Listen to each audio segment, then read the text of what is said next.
The email came while I was standing in line at a grocery store, holding a basket with 2 items I couldn't really afford, but bought anyway, because it was my birthday and no one else had remembered. Subject line: updated partnership documents, for records only. That last part should have warned me. For records only usually means decisions have already been made. I stepped out of line, left the basket on the floor by the register, and walked outside into the cold.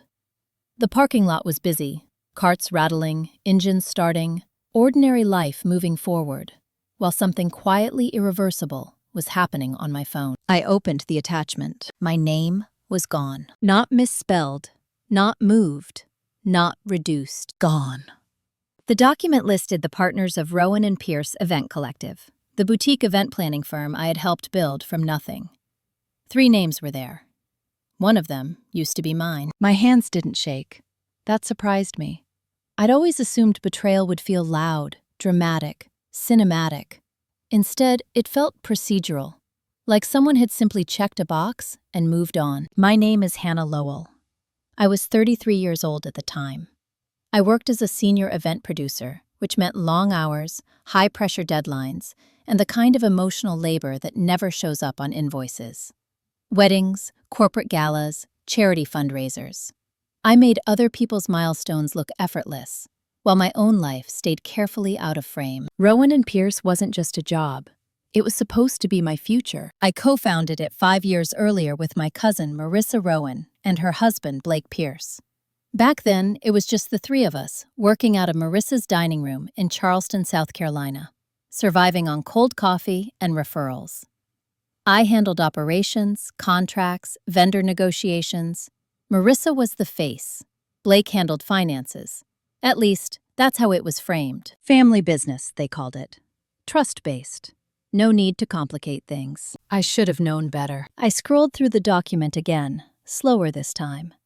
The revised ownership structure allocated 60% to Marissa, 40% to Blake, 0% to me. There was a note at the bottom, effective immediately. I leaned against my car and reread that line until it stopped feeling unreal. Effective immediately. No meeting, no conversation, no warning, just paperwork. My phone buzzed.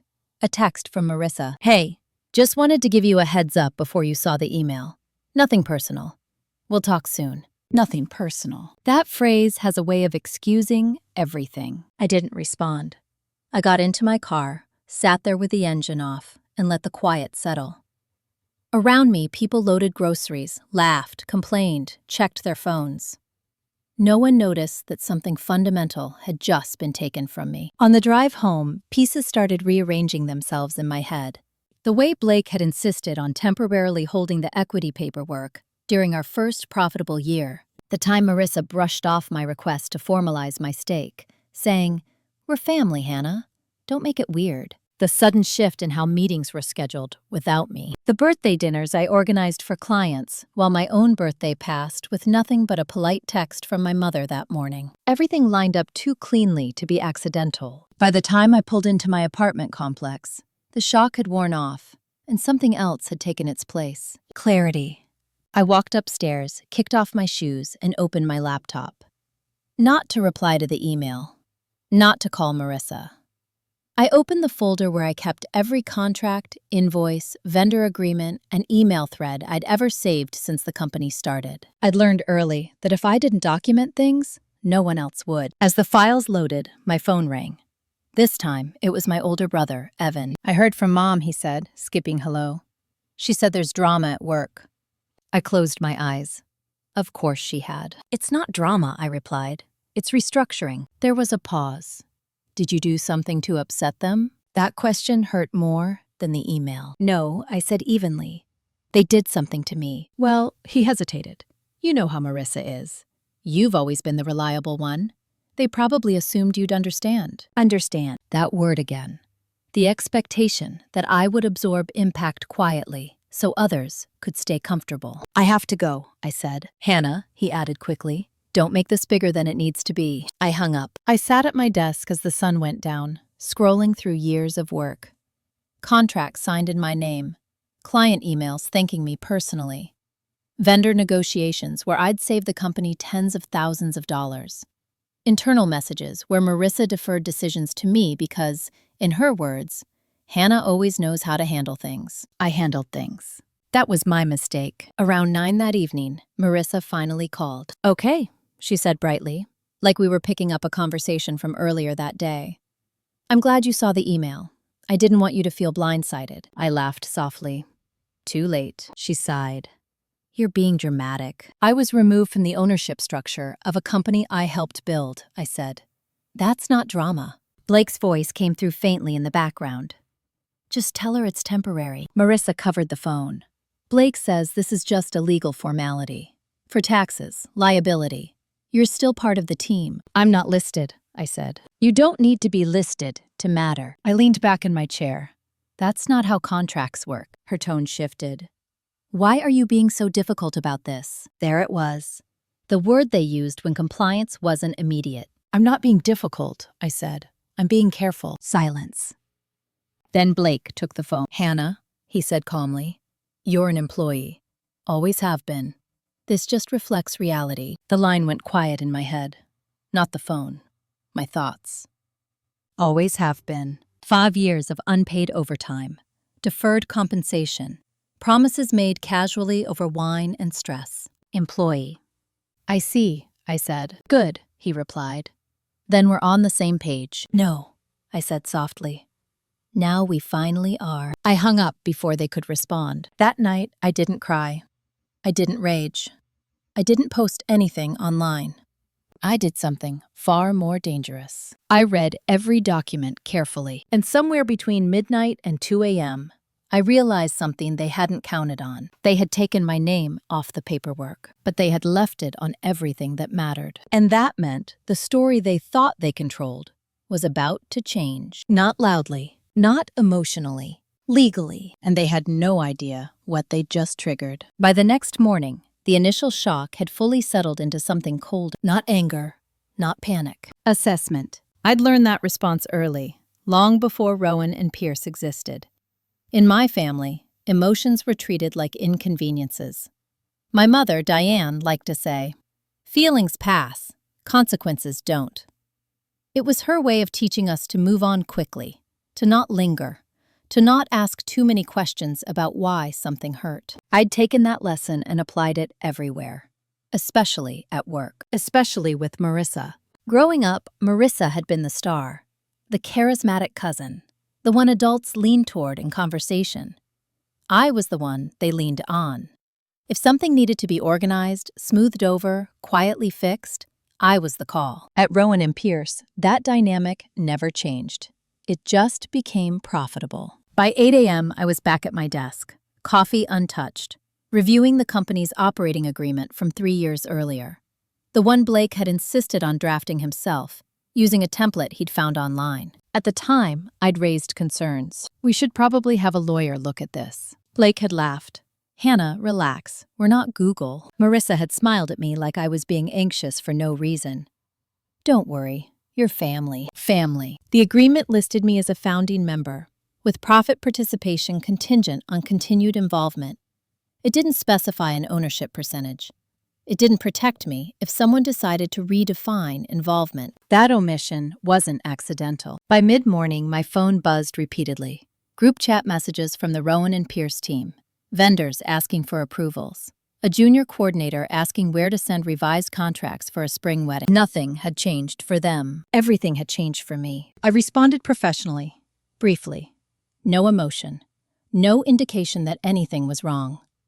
That instinct, to maintain stability even when you're being dismantled, runs deep. Around noon, Marissa sent a calendar invite. Quick check-in. No agenda. I declined. 5 minutes later, she called. "Why did you decline?" she asked. "I'm unavailable," I said. "You're always available." Not anymore, I thought. "We need to talk this through," she insisted. "This isn't how adults handle things." I let the silence stretch just long enough to be uncomfortable. "You made a decision without me," I said calmly. "You don't get to decide the pace of my reaction." She exhaled sharply. "You're taking this personally." "Because it is personal," I replied. "You removed me." She lowered her voice. "Hannah, don't blow this up. You'll hurt yourself more than anyone." That was the first threat, disguised as concern. I'm not doing anything, I said. I'm observing. I hung up before she could respond. That afternoon, I called an attorney. Not to sue. Not yet. To understand. Her name was Rebecca Sloan. Employment and business litigation. Charleston-based. Direct, efficient, unimpressed by drama. I explained the situation. Slowly. Factually. No embellishment. When I finished, she asked one question. Do you have documentation showing you performed executive-level functions? Yes, I said without hesitation. How much? Years, I replied. She paused. Then you weren't just an employee. That's what I thought. We scheduled a longer consultation for the following week. She advised me not to confront anyone further, not to resign, and not to sign anything new. Let them believe you're confused, she said. People reveal a lot when they think you're passive. That evening, my mother called. I heard you're having issues at work, she said. I'm handling it, I replied. You always say that, she said. But you don't have to do everything alone. I almost laughed. Did Marissa talk to you? I asked. There was a pause. Just long enough. She's worried, my mother said carefully. She said you've been tense lately, that you might be misunderstanding things. Of course she did. She removed me from ownership, I said. Well, my mother replied. Maybe that was always the plan. I closed my eyes. What plan? I asked. For you to be support, she said. You're good at that. There it was. Not malice, not cruelty, categorization. You know, she continued, not everyone needs to be in charge to be valuable. I pictured the spreadsheet Blake used to calculate bonuses. My name absent from that column, too. I have to go, I said. Hannah, she added quickly, don't ruin relationships over pride. I ended the call. That night, I didn't sleep much. Not because I was spiraling, but because my mind wouldn't stop mapping patterns.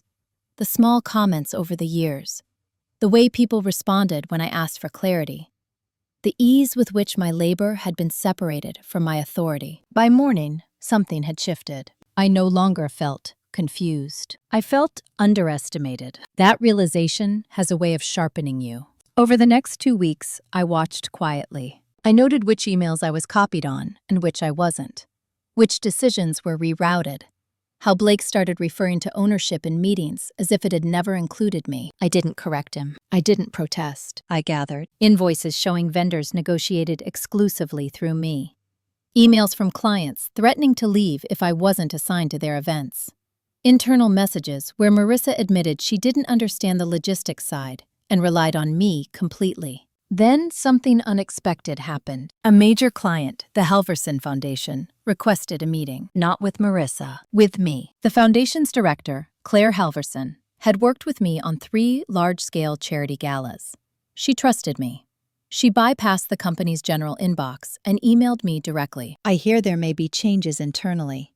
I want to make sure continuity is maintained. I stared at the message for a long moment. Continuity. That word again. I replied simply. Happy to discuss. Let me know a time. I didn't tell Marissa. Not yet. That meeting would become the first visible crack in the narrative they were trying to maintain.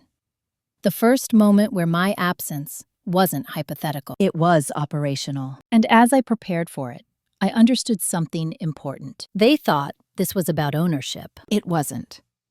It was about control over perception. And once clients started asking the wrong questions, once money followed competence instead of charisma, the structure they'd built would start to wobble. Quietly, legally, irreversibly. They had removed my name from paperwork, but they had no idea how many other places it was embedded. And soon, that oversight would cost them far more than they imagined. The meeting with Claire Halverson took place on a Thursday morning at a quiet hotel lounge overlooking the harbor.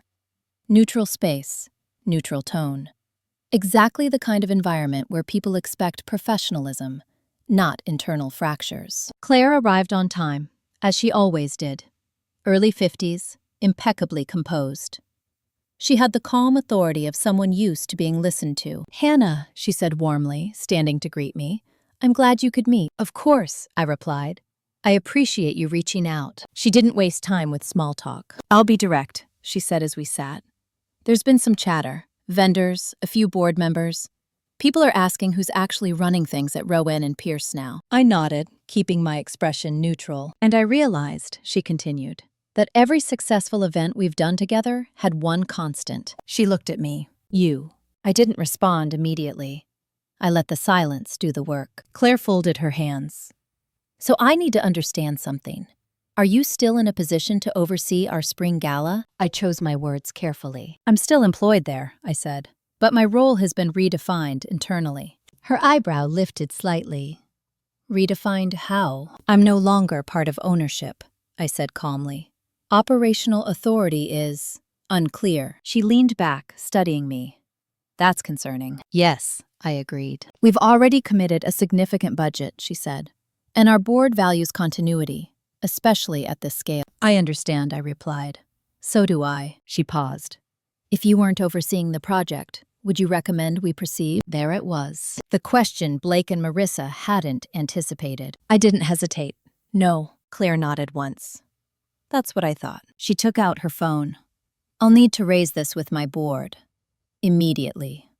As she stood to leave, she added something quietly. Whatever's happening over there, it doesn't look strategic. I watched her walk away, feeling something settle into place. This wasn't revenge. This was consequence. By that afternoon, the Halverson Foundation formally requested a meeting with Rowan and Pierce's leadership. Not a complaint, a clarification. Marissa called me within minutes of receiving the email. What did you say to her? She demanded. I answered her questions, I replied. You had no right to undermine us, she snapped. I didn't undermine anything, I said evenly. I described the current structure. Her voice dropped. You're trying to hurt us. No, I said. I'm refusing to protect you from your own decisions. There was a pause. Then Blake's voice joined the call. We gave you a job, he said. You're biting the hand that feeds you. I smiled faintly. You removed my stake. That changes the dynamic. You're being disloyal, Marissa said. I let that sit. Loyalty without equity is servitude, I replied. She hung up. The following week, 2 more clients asked similar questions. Not confrontational. Curious.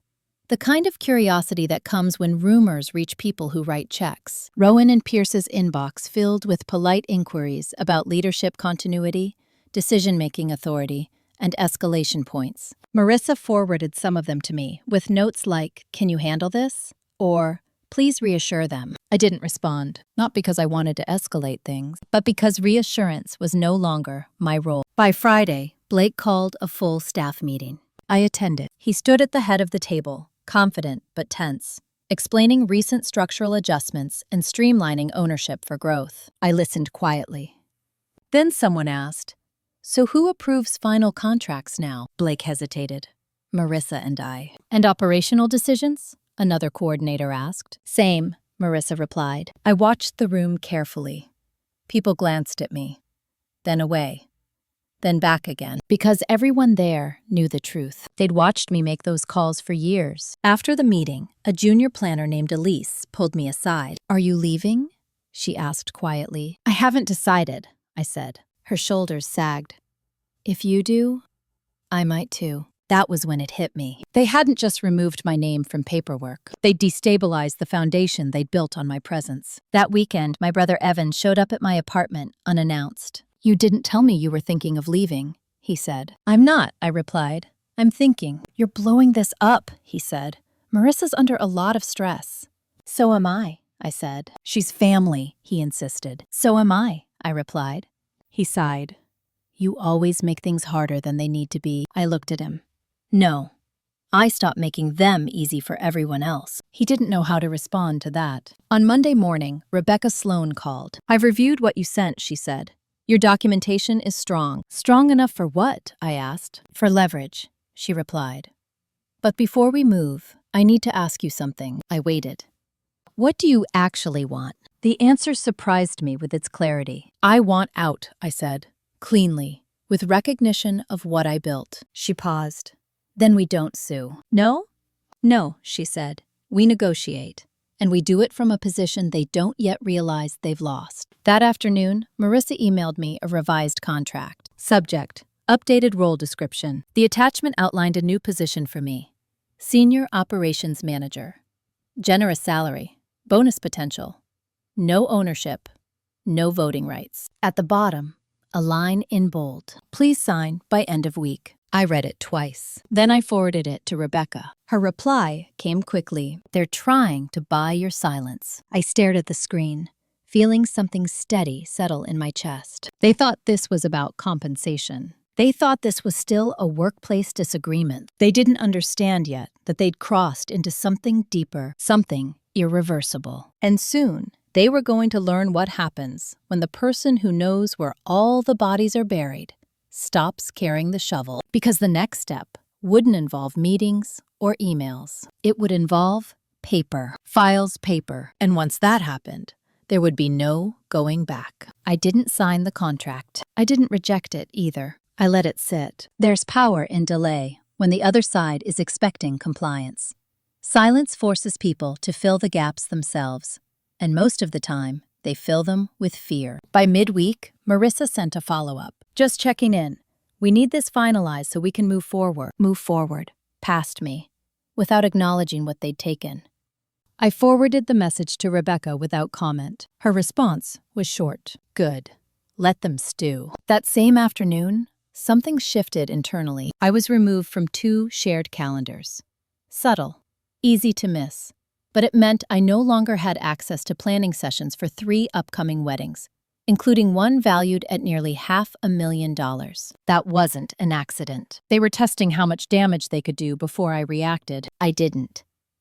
Instead, I opened my personal cloud drive and began organizing. For years, I'd been the one asked to just keep copies of things.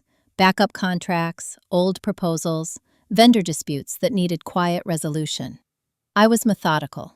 Dates, names, context. At the time, it had felt like responsibility. Now, it felt like insurance. That night, while sorting files, I came across something I hadn't thought about in years. The original incorporation documents, not the operating agreement Blake had drafted later. The first one, filed during our 2nd year, when the company was still fragile enough that we'd agreed to put everything in writing, just in case. I opened the PDF. My name was there, not as an employee, not as a contractor, as a founding member with equal authority pending formal capitalization. The clause was vague, yes, but it mattered. More importantly, it contradicted the narrative Blake was now pushing. I sent the document to Rebecca. Her reply came 10 minutes later. This changes things. We scheduled a call that evening. They tried to overwrite the story, she said, but they never erased the beginning. What does it mean? I asked. It means their position isn't as clean as they think, she replied. And it means any attempt to redefine you retroactively opens them up to claims they don't want. Claims like what? She paused. Misclassification, unpaid profit participation, potential breach of fiduciary duty. The words landed quietly. I didn't feel excited. I felt validated. They've already started freezing me out, I said. That's expected, Rebecca replied.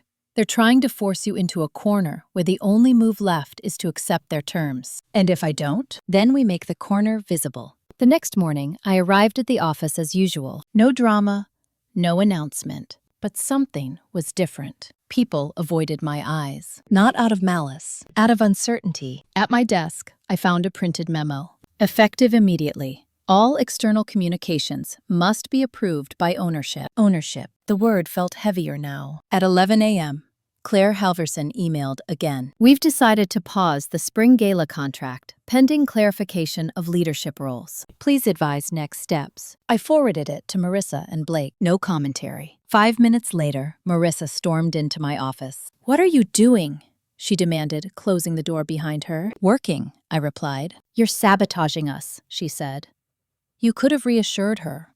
I could have lied, I corrected. Her voice dropped. You're doing this because you're hurt. No, I said calmly.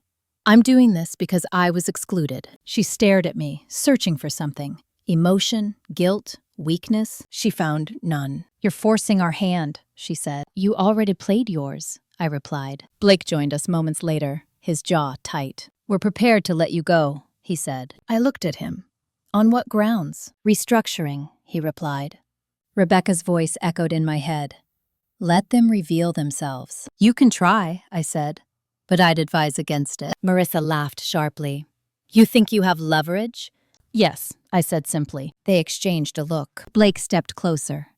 You don't have equity. You don't have voting rights. You don't have proof. I stood. You should read the incorporation documents from year 2. His face changed, just slightly. Enough. That evening, my mother called again. Why didn't you tell me things were this serious? She asked. Because you don't listen, I replied. She sighed. Marissa is devastated. So was I said. She feels betrayed. I smiled faintly.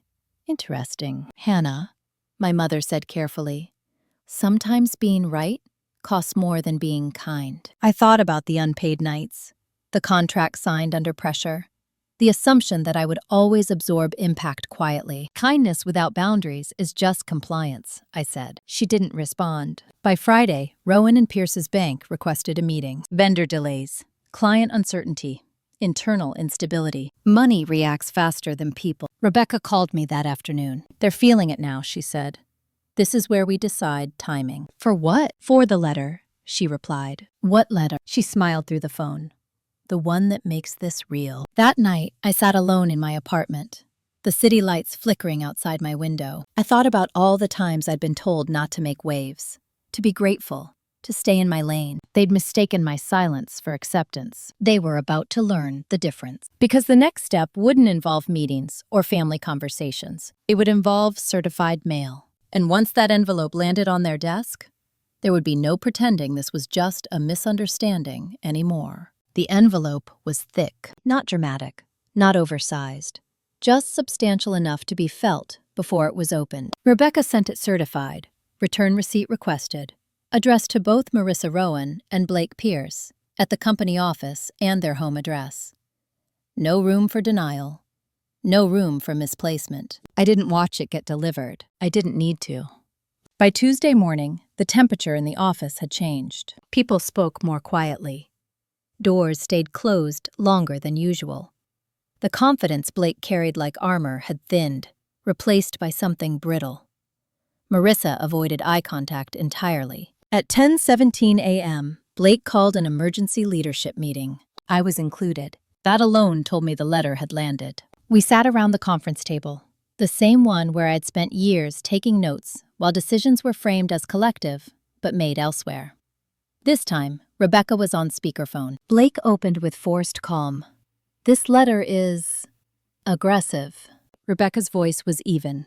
It's factual. You're alleging misclassification, Marissa said sharply. That's ridiculous. Then you shouldn't have a problem with discovery, Rebecca replied. Silence. Blake cleared his throat. What do you want? That was the first honest question anyone had asked me since this began. Rebecca let the pause stretch, then answered. My client wants formal recognition of her founding role, financial reconciliation for withheld profit participation, and a structured exit that reflects her contribution. Marissa's eyes snapped to me. You want to leave? I want control over my own future, I said. Those aren't the same thing. You're blowing up the company, she said. No, I replied.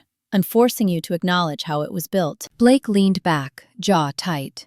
You don't have proof of profit participation, Rebecca interjected. Actually, we do. Internal communications, client billing structures, and emails referring to Ms. Lowell's percentage-based compensation tied to performance. Marissa's face drained of color. Those emails were casual, unpolished, written back when no one thought they'd be scrutinized. Family doesn't sue family, she'd said once. Family also doesn't erase family from paperwork. We need time, Blake said finally. Rebecca nodded. You have 10 business days before we proceed. The call ended. No shouting. No slam doors. Just the quiet understanding that this had crossed a threshold. After the meeting, Marissa followed me into the hallway. I never thought you'd do this, she said. I know, I replied. That's what hurts the most, she said. I trusted you. I stopped walking and looked at her. You trusted my silence, I said. That's different. She didn't respond. By the end of the week, 2 coordinators resigned. Elise was one of them. She hugged me in the parking lot. I couldn't keep pretending nothing was wrong. I understand, I said. So do they, she replied. They're just pretending not to. The loss of staff accelerated things. Projects stalled. Vendors hesitated. Clients asked harder questions. Money stopped flowing smoothly. Pressure has a way of clarifying priorities. On day 7, Blake's attorney reached out. They wanted to negotiate. Rebecca reviewed their proposal and laughed. Not unkindly, just honestly. They're offering you a buyout based on employee tenure, she said, not ownership. So nothing changes, I replied. Exactly, I declined. On day 9, Marissa showed up at my apartment, unannounced. She looked exhausted. Not fragile, just stripped of the confidence that had once come so easily. I didn't sleep last night, she said. I'm sorry, I replied. And I meant it. I don't understand why this had to get legal, she said. I gestured toward the chair. Sit. She didn't. You could have talked to me, she insisted. I did, I said, for years. You just didn't hear me. Her voice broke slightly. I thought you were okay with how things were. That's the problem, I said gently. You never asked. She looked around my apartment, taking in the quiet, the simplicity. Is this what you want? She asked. To walk away from everything we built? No, I said. I want to walk away with what I built, she swallowed.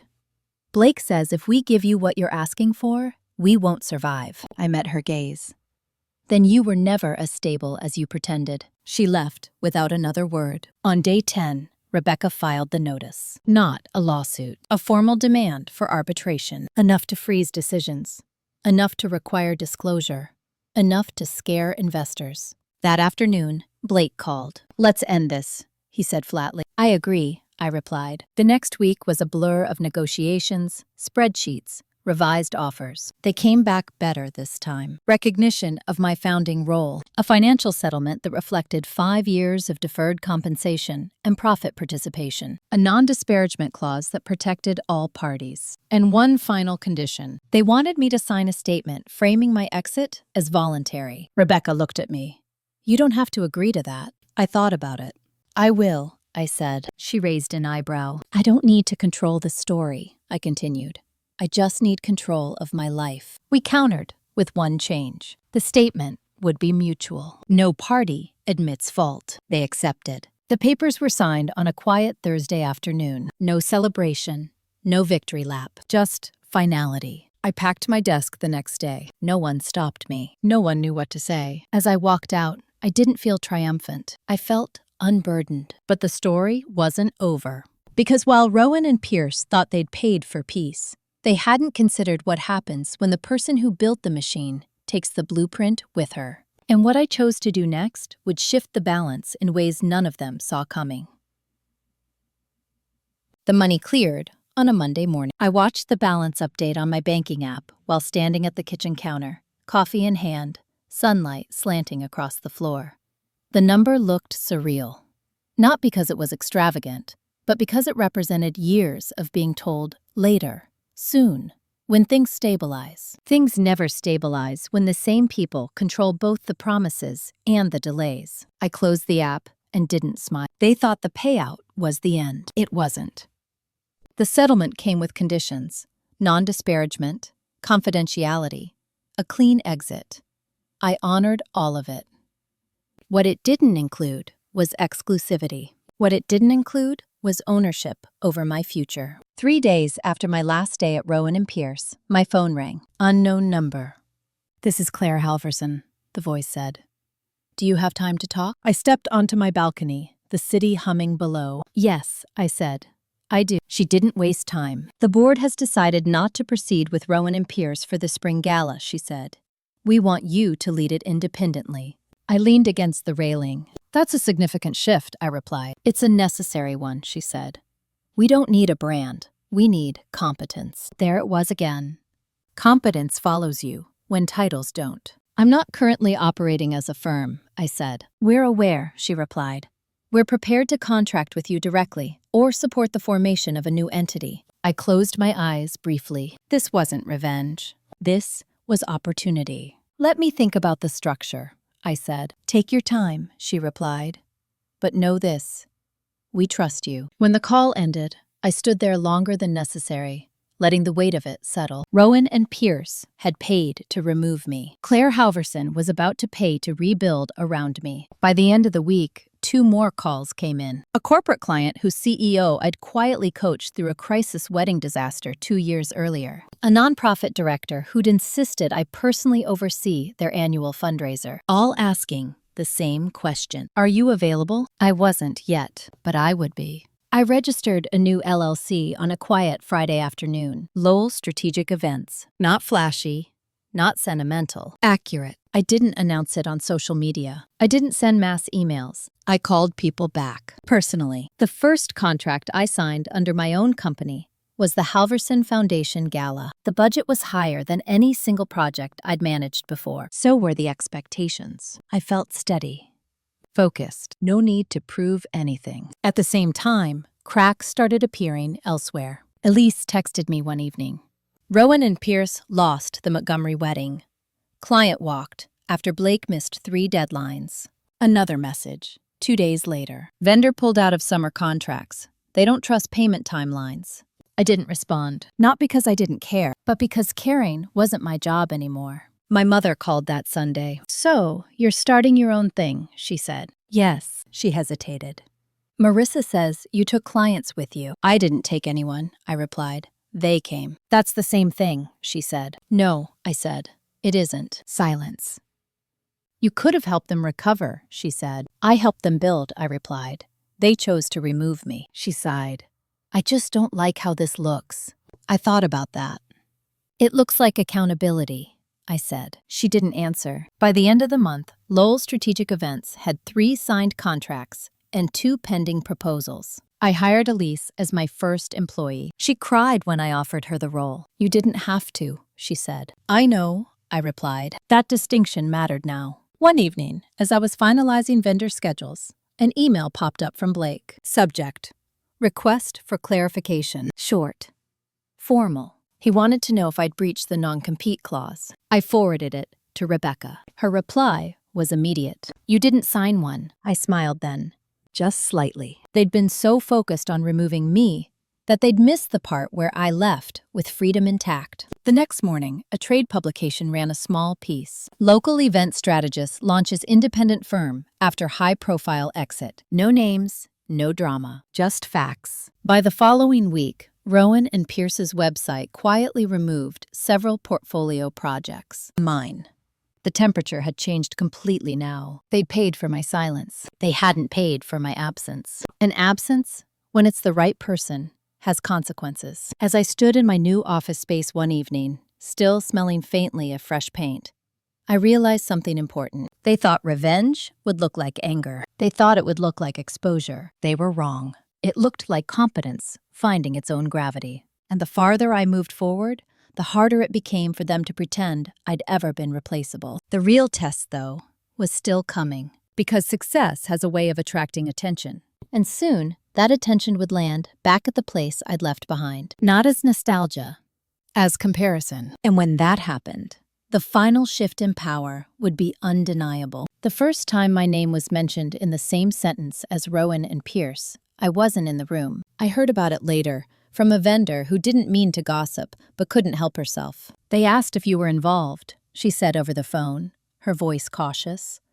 When I said no, the room went quiet. I didn't ask which room. I didn't need to. By early fall, Charleston's event season was in full swing. Weddings, galas, corporate retreats. It's a small industry, smaller than people like to admit. Everyone knows who delivers. Everyone knows who doesn't. And people were starting to notice patterns. Lowell Strategic Events ran on time. Invoices were clear. Decisions were documented. Vendors were paid when promised. Clients knew who to call and got answers without chasing. Rowan and Pierce, meanwhile, started missing things. Not catastrophically. At first, a seating chart error at a waterfront wedding, a lighting delay at a fundraiser, a florist who quietly refused to rebook after a payment issue. Small things, the kind that don't make headlines, but accumulate in memory. One afternoon, Claire Halverson stopped by my office unannounced. She stood in the doorway, taking in the space. Clean, sparse, functional. You run things differently, she said. I run them clearly, I replied. She smiled. The board noticed. We reviewed timelines for the gala.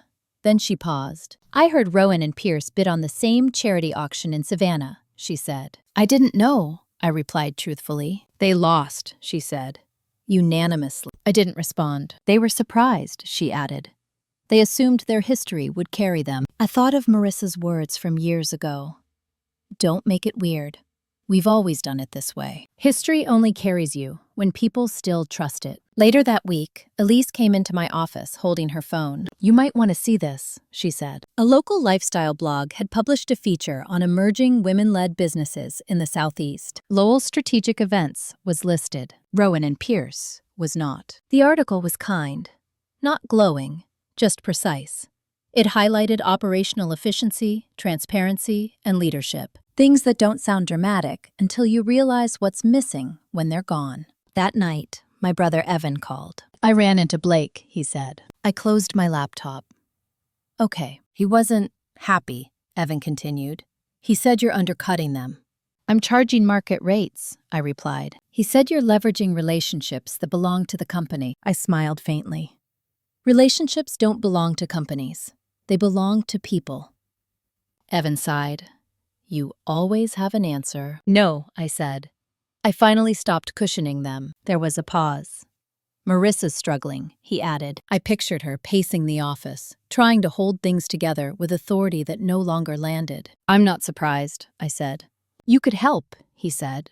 "I already did," I replied, "for 5 years." He didn't argue. The real turning point came in October. A regional conference invited both firms to present. Same panel, same topic. Crisis management in high-stakes events. I almost declined.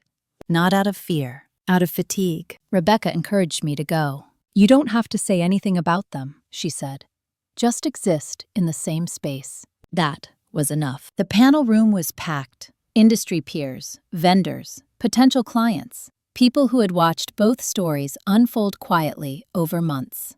Marissa sat 2 chairs away from me. She didn't look at me. When it was my turn to speak, I talked about systems, about accountability, about building redundancy so no single person becomes invisible or indispensable. I didn't mention betrayal. I didn't mention ownership. I mentioned process. The applause was polite, sustained. When Marissa spoke, her answers were passionate but scattered, defensive in places she didn't realize mattered. Afterward, people gathered around me. They asked questions, requested cards, wanted meetings. Marissa left early. In the hotel hallway, she stopped me. "I don't recognize you," she said quietly. "I don't recognize myself either," I replied. "Not in the way you need me to." She swallowed. "Was it worth it?" I didn't answer right away. "Yes," I said finally, "because I'm not pretending anymore." She nodded once, then walked away. That night, as I drove home, I realized something fundamental had shifted. I wasn't reacting to them anymore. I wasn't even competing. I was simply operating in a way that made comparison inevitable. And comparison, unlike confrontation, doesn't require participation from both sides. It just requires visibility. By the end of the month, Rowan and Pierce lost their largest corporate client. The reason cited was vague: strategic realignment, internal review. But the industry understood. Reliability had found a new address. The final irony wasn't that I succeeded. It was that my success made something impossible for them. They could no longer rewrite the story because too many people had lived both versions. And once that happens, no amount of explanation can put things back the way they were. What they didn't know yet was that the comparison phase was only the myth. The real reckoning wouldn't come from clients or vendors. It would come from paper, from a place they hadn't looked at in years. And when it surfaced, it would force a decision none of us could avoid, including me. It started with a voicemail from someone I hadn't spoken to in years. "Hannah, this is Peter Caldwell. I'm not sure if you remember me. I was the accountant who helped you all during the early Rowan and Pierce years. I think we should talk." I stood in my office doorway, phone pressed to my ear, watching Elise walk a client through a mock floor plan. Of course I remembered him. Peter was the one Blake had quietly replaced after their 3rd profitable year.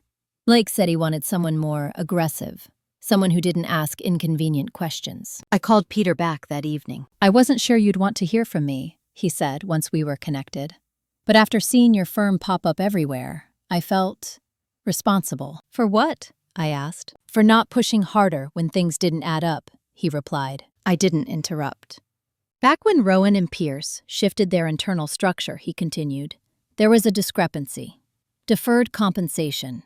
Profit allocations that never matched operational output." My jaw tightened slightly. At the time, he said, I flagged it.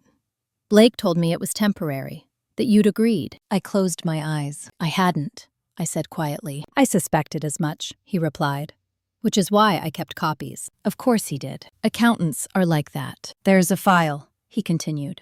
Unresolved. Never formally closed. It references your founding status and outlines profit participation that was postponed. Postponed. A word that had cost me years. Why are you telling me this now? I asked. Because I'm being asked to testify, he said. I straightened. By whom? Rowan and Pierce's lender, he replied. They're being audited. That landed harder than anything else had. Audits don't come from gossip. They come from numbers. They've been restructuring debt, Peter continued, selling the story of short-term instability. But when lenders look closely, they want to know where the money went. And? I asked. And your absence is noticeable, he said. I thanked him and hung up. I didn't call Rebecca immediately. I sat. Sometimes, the most important thing is knowing when not to rush. 2 days later, Rebecca called me. I was just contacted by a forensic accounting firm, she said. I know, I replied. Peter Caldwell. She paused. Then you're ahead of me. They're being audited, I said. Yes, she replied. And your name came up. Not as a plaintiff, not as a complainant, as a variable. They want to know why a founding operator with documented authority exited without equity, she said. And where her deferred share went. I felt a strange calm settle in. What does this mean? I asked. It means they can't close the books without addressing you, she replied. Even if you don't act. I leaned back in my chair. I'd spent months choosing not to push further. Not because I lacked leverage, but because I didn't need more. Now, leverage was arriving anyway. Uninvited. That evening, Marissa emailed me. Subject: we need to talk. No soft language. No emojis. No attempt at warmth, just urgency. I didn't respond. The next day, Blake tried. Subject: quick question. I forwarded both emails to Rebecca. Her reply was simple: let them wait. A week passed. Then 2. Industry whispers turned into speculation. Vendors asked careful questions about payment timelines at Rowan and Pierce. A bank quietly froze a line of credit pending review. Elise brought me a coffee one morning and said, "People are saying the audit is bad." I nodded. Audits usually are. Are you worried? She asked. I considered it. No, not because I wished them harm, but because the outcome no longer involved me emotionally. That's when the call came. Unknown number. Again. Hannah Lowell? The voice asked. Yes. This is Mark Ellison with Ellison & Wright Forensics. We're conducting a review of Rowan and Pierce Event Collective. I waited. We'd like to ask you some questions about your role during the company's growth phase, he continued. I'm happy to speak, I said, with counsel present. Of course, he replied. The interview was scheduled for the following Monday. Rebecca joined by phone. They asked about responsibilities, authority, compensation discussions, the nature of verbal agreements. I answered honestly, calmly, without embellishment. At the end, Mark said something that stayed with me. You didn't just leave a company, he said. You left a gap. That night, my mother called again. This is getting out of hand, she said. I didn't start it, I replied. But you could stop it, she insisted. I was quiet for a moment. No, I said. I can't. And I shouldn't. She sighed. I don't recognize this version of you. I do, I replied. A week later, Rowan and Pierce's website went dark. Not removed. Under maintenance. Industry shorthand for crisis. I felt no satisfaction, only confirmation. They'd spent years building an image that relied on my silence. Now that silence had become evidence. And evidence doesn't negotiate. It doesn't care about family dynamics or shared history. It just sits there, waiting to be acknowledged. What I didn't know yet was that the audit would force one final decision, not from them. From me. Because once the truth is documented, you're often given a choice. Push for restitution, or let consequences unfold without your involvement. And that choice would define how this story truly ended. The call came on a Wednesday evening, just as I was locking up the office. Unknown number. I almost let it go to voicemail. Almost. Hannah, the voice said, breathless. It's Marissa. I leaned against the doorframe, keys still in my hand. I thought you needed space, I replied. I need to talk to you, she said quickly. Please, this can't wait. I glanced down the quiet street. The city had settled into that early evening lull where everything feels suspended, like it's holding its breath. I'm listening, I said, her voice cracked. The audit is worse than we thought. I didn't interrupt. They're questioning everything, she continued. Deferred compensation, internal allocations, Blake's decisions, my signatures. That was new. They're saying the books don't reconcile, she said. That someone benefited at the expense of the company. I pictured Blake, calm and confident, always framing his choices as necessary. And? I asked. And your name keeps coming up, she said. They're asking why you weren't paid what you were promised. I closed my eyes. There it was. Not an apology. A problem. We want to fix this, she said quickly. Before it gets worse. Fix it how? I asked. There was a pause. We want to bring you back, she said. As a partner. Full equity. We'll make it right. I let the silence stretch. Hannah? She pressed. You already settled with me, I said calmly. I know, she said. But this is different. This is about survival. I thought about Lowell's strategic events, the contracts, the team, the clarity I'd built from the ground up. You're not offering me a future, I said. You're offering me a shield. That's not fair, she said weakly. It's accurate, I replied. She inhaled sharply. What do you want? I chose my words carefully. I want nothing, I said. From you. You don't mean that, she said. I do, I replied. You paid for my exit. You don't get to renegotiate because the consequences are inconvenient. Her voice dropped. If you don't help us, the company could collapse. I waited. Hannah, she whispered. Please. That word used to move me. Not anymore. I didn't collapse when you erased me, I said quietly. You adjusted. She started to cry. Not theatrically. Honestly. I don't know how to do this without you, she said. I believed her. And that was the problem. You'll have to learn, I said. The call ended without goodbye. I stood there for a long moment, phone still warm in my hand. I didn't feel cruel. I felt complete. The next morning, Rebecca called. They reached out to you, didn't they? She asked. Yes. They reached out to me too, she said. They're trying to amend the settlement. Are they allowed? I asked. They can ask, she replied. You don't have to answer. I won't, I said. She was quiet for a moment. This is usually where people get tempted. By what? I asked. By power, she said. By the idea that they could walk back in and fix everything. I don't want to fix it, I replied. I want to live past it. That afternoon, the audit findings leaked. Not officially, but enough. A lender withdrew support. A venue demanded prepayment. 2 pending contracts were suspended indefinitely. Rowan and Pierce issued a short statement citing internal restructuring and leadership changes. No names, no details. The industry filled in the blanks. That evening, Elise showed me a message from a former coordinator. They're blaming Blake, saying he hid things. I nodded. That, too, was predictable. By the end of the week, Blake resigned. Publicly. Quietly, Marissa remained. Alone at the top of a structure that could no longer support her. My brother Evan called that Sunday. They're saying you could have saved them, he said. Who's they? I asked. Our parents, he replied.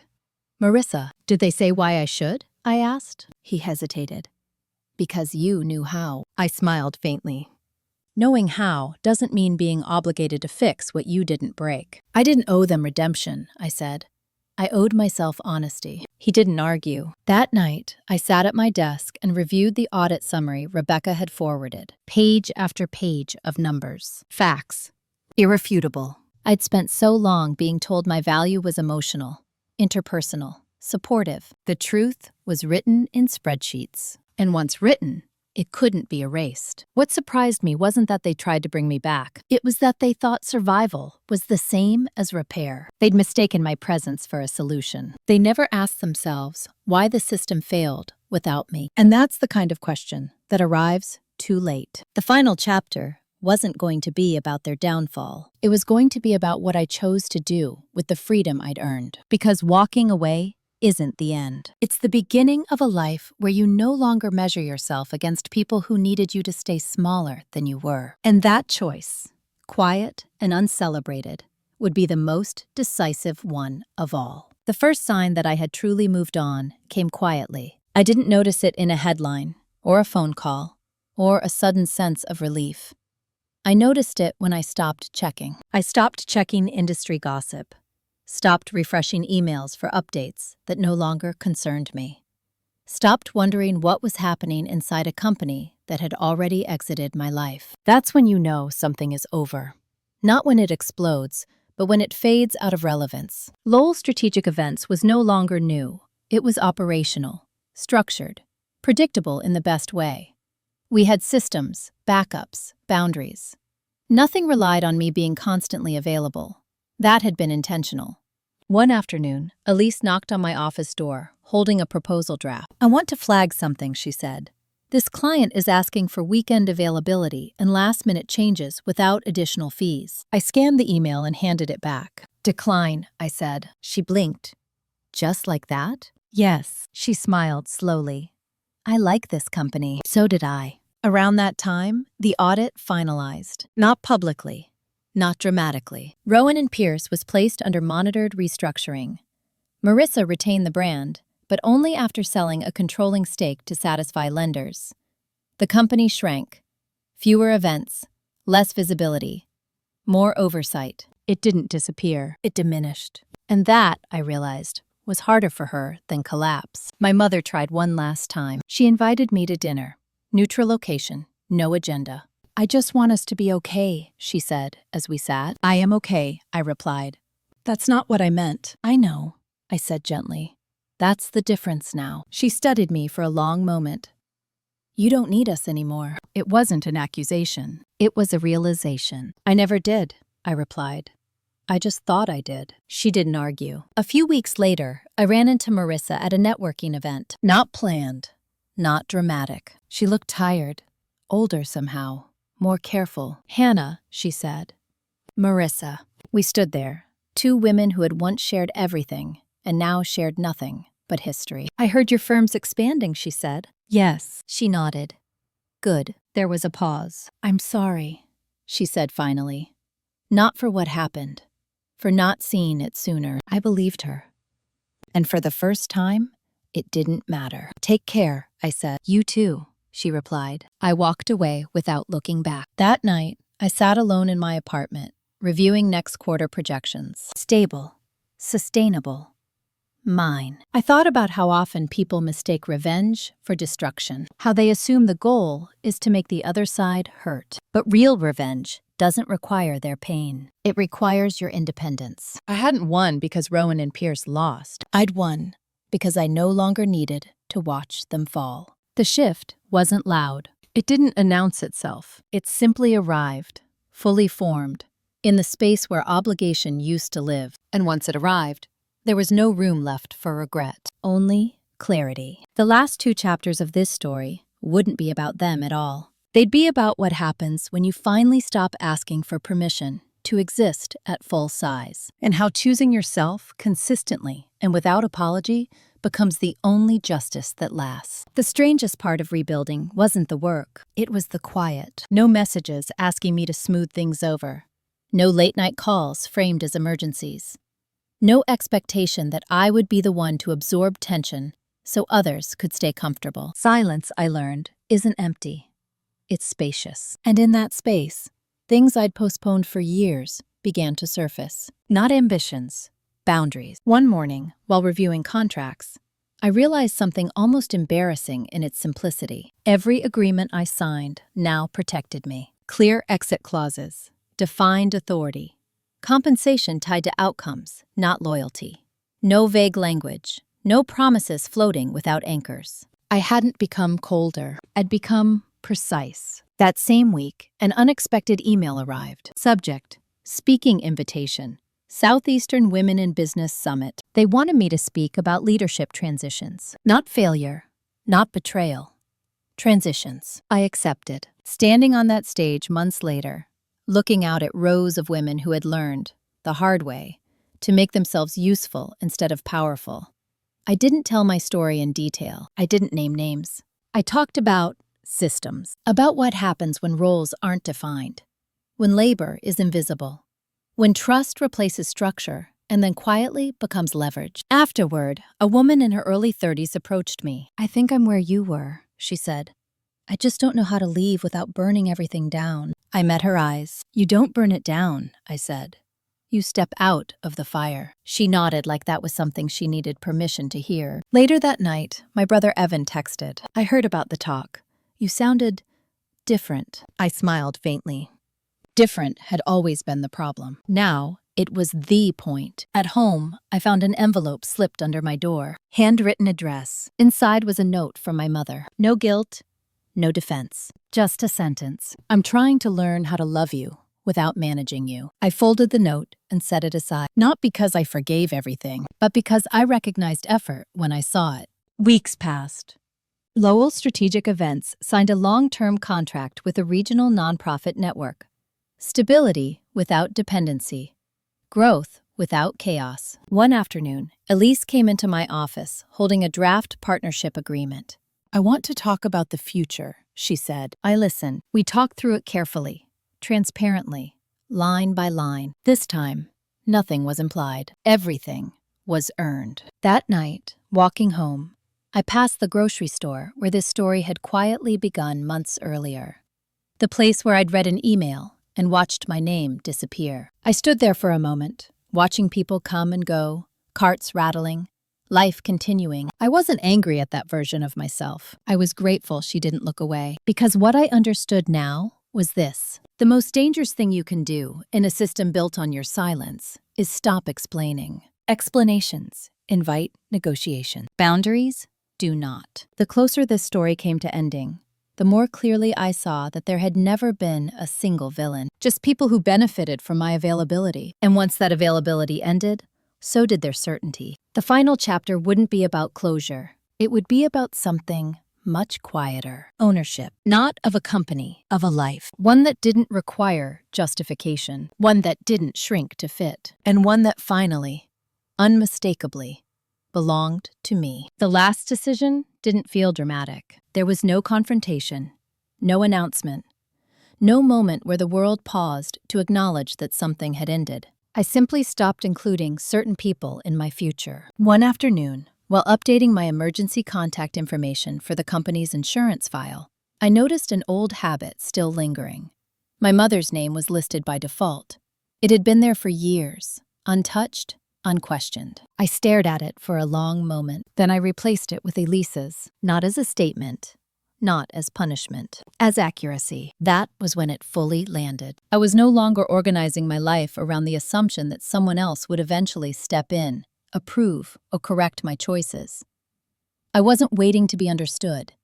I wasn't preparing explanations in advance. I was operating as if my decisions were enough. Lowell Strategic Events reached its first full-year milestone quietly. No champagne, no speeches, just a clean financial report, satisfied clients, and a team that didn't feel like it was holding its breath. On the anniversary of the company's founding, I didn't post anything online. Instead, I took the afternoon off. I walked along the harbor, watched boats come and go, and thought about how much of my life had been shaped by the need to stay useful, to be the one who filled gaps, smoothed edges, carried weight without being seen. I had confused endurance with love, responsibility with belonging, silence with loyalty. The truth was harder and simpler. Love that requires you to disappear isn't love. Belonging that depends on your obedience isn't belonging. And loyalty that only flows one way is just control wearing a softer name. I never confronted my parents again about Marissa. I never asked my brother to take sides. I didn't demand apologies or rewrite the past. I let the past stand exactly as it was. Because once you stop trying to extract fairness from people who benefited from your imbalance, something unexpected happens. You become free. Months later, I received a brief update through mutual contacts. Rowan and Pierce still existed, technically. Smaller, tighter, careful in ways they'd never been before.